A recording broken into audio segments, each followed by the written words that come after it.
नमस्कार दोस्तों, आपका स्वागत है आपके अपने चैनल FM07 में। चलिए शुरू करते हैं आज की कहानी। दोस्तों, मेरा नाम राजीव है।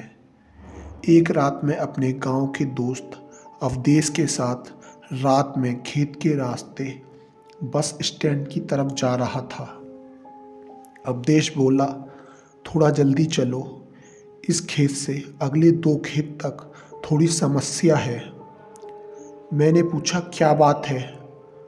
उसने मुझे कुछ नहीं बताया और बात टाल दी। लेकिन मेरे ज़्यादा पूछने पर उसने मुझे एक किस्सा बताया। बहुत साल पहले अपने गांव से इसी खेत के रास्ते एक आदमी गुजर रहा था।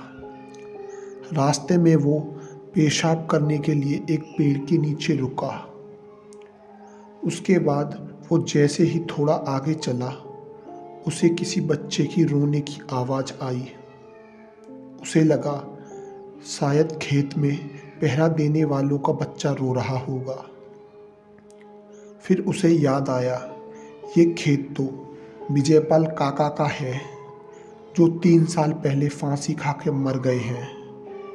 वह आदमी सहमे हुए कदमों से आगे बढ़ता रहा और उसके दिमाग में लोगों की ये बातें घूमने लगीं।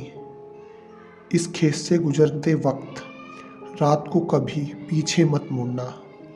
कोई रास्ता पूछे तो उसकी आंखें और पैर मत देखना। कोई कितना भी बोले मत सुनना। वो ये सब बातें सोचकर और भी घबरा रहा था।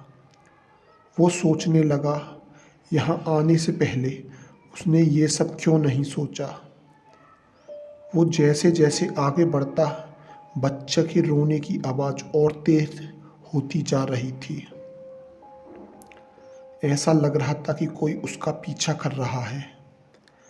तभी अचानक उसने एक पेड़ से बंधे झूले पर एक बच्चे को लेटे हुए देखा। वो बच्चा रो रहा था। उसने डरते हुए आवाज़ लगाई, ये बच्चा किसका है? पर उसे कोई जवाब नहीं मिला। वो डरते डरते आगे बढ़ने लगा, लेकिन बच्चे की रोने की आवाज़ से वह पीछे मुड़ा। उसने देखा वो बच्चा झूले के पास खड़ा है। वो उस बच्चे को उठाकर भागने लगा। थोड़ी देर बाद वो बच्चा उसे भारी लगने लगा और उसने देखा कि वह बच्चा अब और भी ज़्यादा भारी हो गया है। उसके पैर जमीन को छूने वाले थे।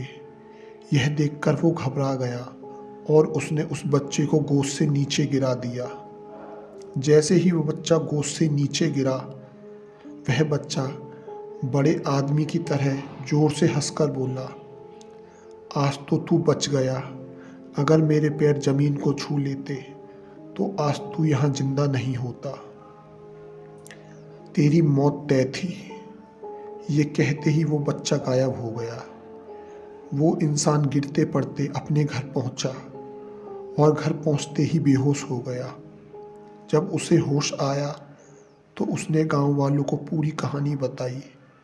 जैसे ही मैंने ये किस्सा सुना, मैं तो घबराहट के मारे बिना पीछे मुड़े ऐसा जोर से भागा और कभी उस प्रेत बाधा वाले खेत में रात के वक्त नहीं गुजरा।